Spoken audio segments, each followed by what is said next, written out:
আসসালামু আলাইকুম প্রিয় বন্ধুরা, দেশে এবং দেশের বাইরে থেকে যেখান থেকে ভিডিওটি দেখছেন, জাহিদ রিয়াল ইনফো চ্যানেলে আপনাদের স্বাগতম।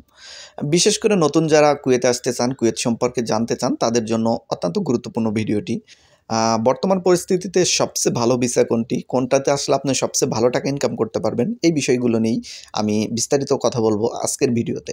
তো এই বিষয়ে অসংখ্য ভাই বোনেরা জানতে চাইছেন যে বর্তমান পরিস্থিতিতে জাহিদ ভাই কোনটা সবচেয়ে ভালো হবে, কোন ভিসাতে গেলে আমি সবচেয়ে উপকৃত হব এবং কোন ভিসাটা আমার জন্য সবচেয়ে পারফেক্ট হবে।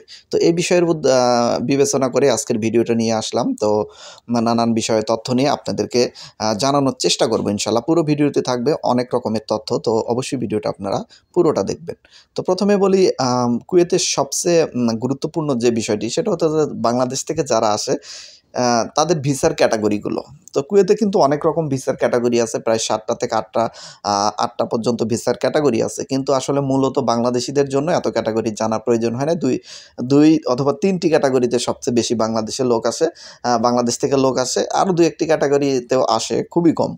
তো আমি প্রথমে সবচেয়ে বেশি যে ক্যাটাগরিতে লোক আছে সেই ক্যাটাগরি নিয়ে কথা বলবো, আকুত ভিসা। তারপরে কথা বলবো হচ্ছে সবচেয়ে ভালো যে ক্যাটাগরিটা, সেটা হলো আহালি ভিসা, এই বিষয়টি নিয়ে কথা বলবো। তারপরে কথা বলবো হচ্ছে খাদেম ফ্রি, মানে ফ্রি ভিসা নিয়ে কথা বলবো। তো এই 3টি ক্যাটাগরিতে কিন্তু বাংলাদেশ থেকে সবচেয়ে বেশি লোক আসে। আর কিছু লোক আছে খাদেম ভিসাতে আসে, হাউস ড্রাইভিং ভিসাতে আছে, এইগুলোতেও কিছু লোক আসে। এইগুলো নিয়েও ধারাবাহিকভাবে কথা বলবো। তো আমি প্রত্যেকটা বিষয়ে, প্রত্যেকটা মানে ক্যাটাগরির সবচেয়ে ভালো ভিসাটা কোনটা হবে সেই বিষয়টি কিন্তু আপনাদের বলে দেবো। তারপরে লাস্টে বলবো যে প্রতিটা ক্যাটাগরির মধ্যে সবচেয়ে কুয়েতের বর্তমান পরিস্থিতিতে কোন ভিসাতে আসলে আপনি ভালো টাকা ইনকাম করতে পারবেন এবং প্রথম থেকেই ভালো টাকা আর্ন করতে পারবেন, প্রায় 70 থেকে 80,000 বা 1 লাখের কাছাকাছি হবে।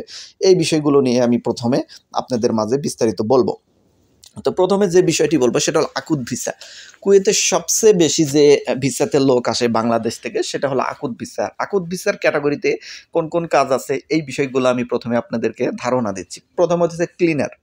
সেটা হতে পারে হসপিটাল ক্লিনার, হতে পারে এয়ারপোর্ট ক্লিনার, হতে পারে রোড ক্লিনার, হতে পারে মসজিদ ক্লিনার, হতে পারে মার্কেট ক্লিনার, হতে পারে আদার্স কোনো ক্লিনার, যে বাগান পরিচর্যা থেকে শুরু করে যে ক্লিনার কাজগুলো আছে, সেই ক্লিনার কাজগুলোতে যারা কুয়েত আসতে চান তাদের সবার জন্য হলো আকুত ভিসা। তবে এখানে কিন্তু একটি ক্যাটাগরি আছে, সেটা হচ্ছে যে প্রাইভেট সেক্টরের আন্ডার যে কোম্পানিগুলো আছে। প্রাইভেট সেক্টর বলতে ছোট কোম্পানিগুলো, বিশেষ করে বড় যে কোম্পানিগুলোর নাম আছে, তানজিব কোয়াল, ফয়সাল, পিসাইড বা আব্দুল হামিদ বা জিএম, ইউএফএম, ন্যাশনাল, ডানা, এইগুলো কোম্পানিতে কিন্তু সাধারণত ক্লিনার ভিসাতে মানে আকুত ভিসা প্রদান করা হয়। তো যারা এখানে আসতেছেন তারা কিন্তু সবাই আকুত ভিসাতে আসতেছেন। তবে আমি আহলি ভিসা নিয়ে যেহেতু এর পরে পরের ইয়াতে কথা বলতে চাচ্ছি, 2 নম্বর পর্বে। তো পর্ব বলতে এই ভিডিওতেই এটার পরের যে সাবজেক্টটা সেটা হলো আহলি ভিসা। আমি এখন আকুত ভিসা নিয়ে আপনাদের ক্লিয়ার ধারণা দিচ্ছি। আকুত ভিসাতে যারা ক্লিনার আসতে চাচ্ছেন তাদের মধ্যে আপনারা যদি আসেন, সবচেয়ে যে ক্যাটাগরিতে আসলে সবচেয়ে আপনি ভালো হবে সেটা হতেছে, যদি আকুত ভিসাতে আসেন এবং সেখানে যদি মসজিদ ক্লিনার হয়, সেই ক্ষেত্রে কিন্তু আপনি সবচেয়ে ভালো হবে। তো মসজিদ ক্লিনার কেন ভালো হবে এই বিষয়গুলো নিয়ে কিন্তু বিস্তারিত আমার চ্যানেলে ভিডিও আছে, আপনারা যদি জানতে চান সেখানে দেখে নিতে পারেন। কারণ যে বিষয়গুলো এখন আপনাদের মাঝে কথা বলবো, ভিসার বিষয় নিয়ে কথা বলতে গেলে দেখা যায় অনেক টাইম লাগে। তো আমি প্রতিটা সেক্টর আসলে বিস্তারিত বলতে পারছি না, সংক্ষিপ্তভাবে বলে দিচ্ছি। এবং এই সেক্টরগুলো যদি আপনার জানা থাকে, অবশ্যই কিন্তু আমার চ্যানেলে ভিডিও আছে। আপনার চ্যানেলে ভিতরে ঢুকে আপনারা ভিডিওগুলো চেক করে থাম্বনেল দেখেই বুঝতে পারবেন যে কোন বিষয়ে আপনি জানতে চান। সেই বিষয়ে থাম্বনেলে ক্লিক করলেই আপনারা ভিডিওটি পুরোটা বিস্তারিত শুনতে পারবেন। তো তারপরে যে বিষয়টি বলবো, আকুত ভিসাতে যদি আসেন সেই ক্ষেত্রে সবচেয়ে ভালো হবে মসজিদ ক্লিনার। তারপরে হসপিটাল ক্লিনার বলেন, এয়ারপোর্ট ক্লিনার বলেন বা মার্কেট ক্লিনার বলেন, প্রায় সবই সেম। কিন্তু এখানে একটু ভাগ্যের বিষয় আছে, সেটা হচ্ছে আপনি যদি হসপিটাল ক্লিনারে পড়েন, সেই ক্ষেত্রে যদি আপনি হুইল চেয়ার টানাটানি কাজ, যেগুলো হুইল চেয়ারে লোক নিয়ে যেতে হয়, এই সেক্টরগুলোতে পড়েন। কিছু কিছু সেক্টর আছে যেখানে কিন্তু এক্সট্রা ইনকাম আছে। দেখা যাচ্ছে সেই জায়গাগুলোতে কিন্তু আপনার বেতন হয়তো 75 দিনের 8 ঘন্টায় বললেও আপনি 75 দিনের কিন্তু কুয়েত অনেক কোম্পানি দিয়ে থাকে না। অনেকে আমি দেখলাম কমেন্ট করলো যে তানজিব কোম্পানিতে বর্তমান 60 টাকা দিচ্ছে, 65 টাকা দিচ্ছে, অনেকেই 70 টাকা পায়। তো এখানে কিছু টাকা কেটে রাখে মেডিকেলের জন্য, হয়তো আকামার জন্য, হয়তো কোম্পানি কোনো রুলসে আপনার পিছনে টাকা ব্যয় করছে, সেই জায়গা থেকে কিছু টাকা, 5 টাকা 10 টাকা মাসে কেটে রাখে। তো যার কারণে প্রথম আপনারা যে কিছুদিন আসবেন, প্রথম আপাতত 5-6 মাস হয়তো বেতন 75 দিনেরও ক্লিয়ার পাবেন না, আরও কম পাবেন। এটাই হলো বাস্তবতা। আর আপনি যদি ক্লিনার ভিসাতে এসে যদি এই সেক্টরগুলোতে পড়েন, সেই ক্ষেত্রে হতেছে আপনি যদি হুইল চেয়ারে পড়েন, এখানে একটু এক্সট্রা ইনকাম আছে, সেক্ষেত্রে স্যালারি চাইতে দেখা যায় এক্সট্রা ইনকাম বেশি হয়ে যায় অনেক মাসে। এক মাসে এক রকম হয়। আর বোনাস তো মনে করেন এক্সট্রা যারা হাদিয়া দেয় তারা তো সবাই একরকম না। কেউ একটু বেশি দেবে, কেউ একটু কম দেবে। এটা নির্দিষ্ট কোনোটা অ্যামাউন্ট না। তো তারপরে যারা এয়ারপোর্ট ক্লিনার আছেন, এয়ারপোর্টেও কিন্তু এক্সট্রা ইনকাম আছে। আমি আপনাদের বলেছিলাম, এর আগেও ভিডিওতে বিস্তারিত বলেছি। সবাই কিন্তু পাবে না, শতকরা ৮০ থেকে ৯০ জন পেতে পারে। মার্কেট ক্লিনারও এক্সট্রা ইনকাম আছে। তবে এই এয়ারপোর্ট এবং হসপিটাল ক্লিনারের সাইডে একটু তুলনায় কম। তবে আবার যারা রোড ক্লিনার আছেন তারা কিন্তু ভালো টাকা বাইরে ইনকাম করে থাকেন। অনেক সময় ভালো বেনিফিট পেয়ে থাকেন তারা। তো আসলে আম আপনারা যারা ক্লিনার কাজে আসতে চাচ্ছেন, তারা বর্তমান পরিস্থিতি অনুযায়ী কোম্পানিগুলোর অবস্থা খুব একটা ভালো না। তবে যদি ভালোভাবে ডিউটি পান, এখানে সেটেল হতে পারেন, তারপরে কিন্তু এই টাকাগুলো আপনারা মোটামুটি ইনকাম করতে পারবেন। কিন্তু ১ম এ এসে সেটেল হওয়াটা বর্তমান কুয়েটে খুব কঠিন হয়ে গেছে। কারণ ক্লিনার কোম্পানিগুলোর কোনো সেরকম নিয়ম-কানুনের তোয়াক্কা করতেছে না, ঠিকমতো স্যালারি দেয় না, ঠিকমতো কাজ দিতে পারে না, ঠিকমতো ভিসাও দিতে পারতেছে না। দেখেন কত মাস হলো তানজিবকো কোম্পানি, আরও যে কোম্পানিগুলো আছে আব্দুল হামিদ বলেন বা ইউএফএম বলেন, কোনো একটা কোম্পানিতে ভালোভাবে ভিসা বের হচ্ছে না।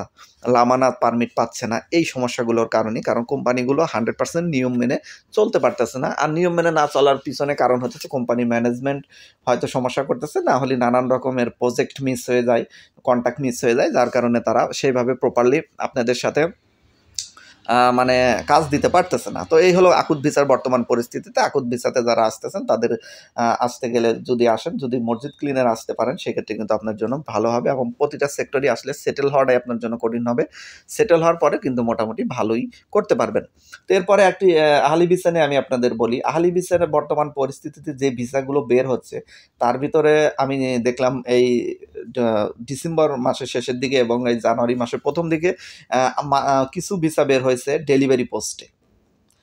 শন পেপার বের হয়েছে, ভিসা না, শন পেপার বের হয়েছে।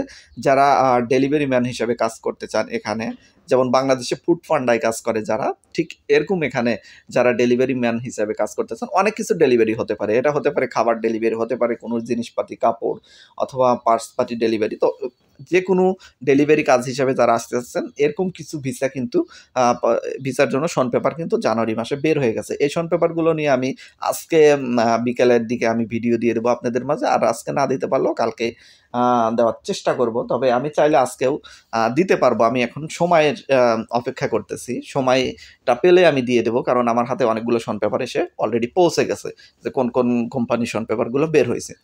তো যাই হোক, আপনারা যদি এই খাবার ডেলিভারি কাজে আসতে চান, মোটামুটি কিন্তু ভালো একটা স্যালারি দিয়ে থাকে। ১১০ কেডি স্যালারি আছে, আমি দেখছি শন পেপারগুলোতে ১১০ কেডি স্যালারি পাচ্ছে তারা ৮ ঘন্টাতে, এবং ওভারটাইম থাকলে এক্সট্রা পাচ্ছে, এবং ডেলিভারি চার্জের উপরে বেশি ডেলিভারি দিতে পারলে কিছু বেনিফিট তাদেরও আছে। তো সেই ক্ষেত্রে কিন্তু মোটামুটি একটা ভালো টাকা ইনকাম হবে যারা খাবার ডেলিভারিতে আসতে চাচ্ছেন। সাধারণত এই কাজে যারা আসতেছেন ৬ থেকে ৭.৫ পর্যন্ত খরচ হচ্ছে।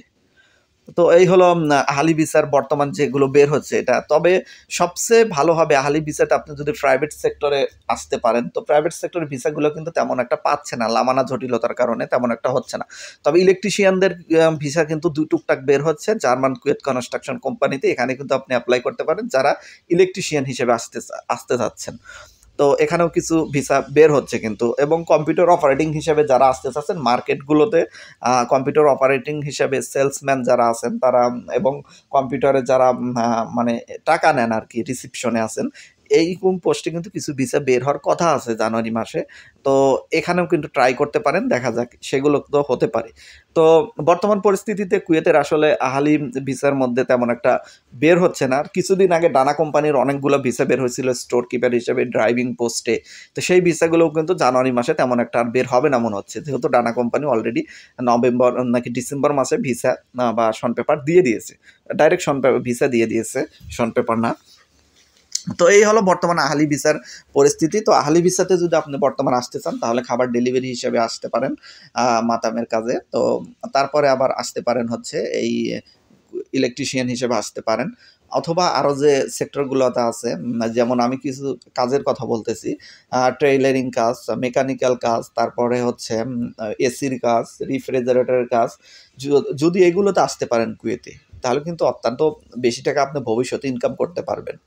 তো আপনার দেখবেন, চেষ্টা করবেন ভিসা পান কিনে, নিজস্ব লোক থাকলে, পার্সোনাল লোক থাকলে তাদের মাধ্যমে চেষ্টা করবেন। তারপরে যে বিষয়টি গুরুত্বপূর্ণ সেটা হলো ফ্রি ভিসা বা খাদেম ফ্রি ভিসা যেটাকে বলা হয়। খাদেম ফ্রি ভিসাতে যারা আসতে চাচ্ছেন কুয়েতে, তাদেরকে আমি আসলে শর্টকাট বলবো, বর্তমান পরিস্থিতিতে খাদেম ফ্রি ভিসাতে না আসাই ভালো। কারণ পুলিশি অভিযান ব্যাপকভাবে চলতেছে। পুলিশি অভিযান গত এক সপ্তাহের 5 তারিখের মধ্যে, মানে জানুয়ারি মাসে 5 তারিখের মধ্যে 1000+ লোক প্রবাসীকে অলরেডি আটক করা হয়েছে নানা রকম সমস্যার কারণে, হয়তো অবৈধ কাজের সাথে জড়িত, অথবা অবৈধ আকামাধারী, অথবা কোনো অবৈধ প্রবাসী হিসেবে যে কোনো অপরাধ হলেই তারা কিন্তু ধরে ফেলবে আপনাকে। অবৈধভাবে আপনি কাজ করতে গেলে ধরে ফেলবেন। কিন্তু খাদেম ফ্রি ভিসাতে যারা আসবেন তাদের কিন্তু, আপনি যদি বাইরে কাজ করতে যান সেক্ষেত্রে কিন্তু আপনি অবৈধ হয়ে যাবেন। 4 ঘন্টা কাজের পারমিট পাবেন, তো 4 ঘন্টা কাজ করে আপনি কিন্তু তেমন কিছু হবে না। তো আমি আসলে বলবো যে এটা এত রিস্ক নিয়ে আসলে এত টাকা খরচ করে না আসাটাই ভালো। তো কুয়েতে এসে যদি আহলি ভিসাতে আসতে পারেন সেটাই আপনার জন্য সবচেয়ে ভালো হবে। যেহেতু ভিডিওটা অনেক বড় হয়েছে গেছে, খুবই সংক্ষেপে আমি আর কিছু তথ্য আপনাদের দিয়ে দিচ্ছি। যারা হাউস ড্রাইভিং হিসাবে আসতে চান কুয়েতে, কিন্তু হাউস ড্রাইভিং ভিসা বর্তমান তেমন একটা বের হচ্ছে না, তবে ফেব্রুয়ারি থেকে বের হওয়ার সম্ভাবনা আছে। কিছু ভাই দের সাথে আমি কথা বললাম যে ফেব্রুয়ারি থেকে হাউস ড্রাইভিং ভিসা বা হাউসে যে কাজগুলো আছে, ক্লিনার বলেন, ড্রাইভিং বলেন বা বাগান পরিচর্যা করেন, এইগুলো ভিসা নাকি কুয়েত থেকে পারমিট দেওয়া হচ্ছে বা দেওয়া হবে সামনে। তো এগুলো বিষয়গুলো নিয়ে আমি সামনে পারমিট আসলেই তথ্য দিয়ে দেবো, এবং এইগুলো বিষয় নিয়ে ভিসা বের হওয়া শুরু হয়ে গেলেও আপনাদের আপডেট দিয়ে দেবো। তো বর্তমান এই ছিল ভিসার আপডেট। তো আপনাদের একদম ভেঙে খোলাখুলিভাবে বলে দিলাম যে আকুত ভিসাতে আপনি আসলে কোন কাজে আসলে ভালো হবে, আহলিতে আসলে বর্তমানে কোন কাজে আপনি আসলে ভালো হবে, এবং ফ্রি ভিসাতে কেন আসবেন না কুয়েতে বর্তমান পরিস্থিতিতে, এটাও আমি বলে দিয়েছি। তো আশা করি ভিডিওটির থেকে আপনারা অনেক উপকৃত হয়েছেন, অনেক কিছু জানতে পেরেছেন। এরকম তথ্যবহুল এবং নির্ভরযোগ্য তথ্য পেতে ভিডিওটি দেখে অবশ্যই চ্যানেলটি সাবস্ক্রাইব করে রাখবেন, যেন পরবর্তী ভিডিও আপনার কাছে সবার আগে পৌঁছে যায়, আপনি যেন তথ্যগুলো সংরক্ষণ করতে পারেন। তো সবাই ভালো থাকবেন, আজকের মতো এখানেই বিদায় নিচ্ছি। আল্লাহ হাফেজ।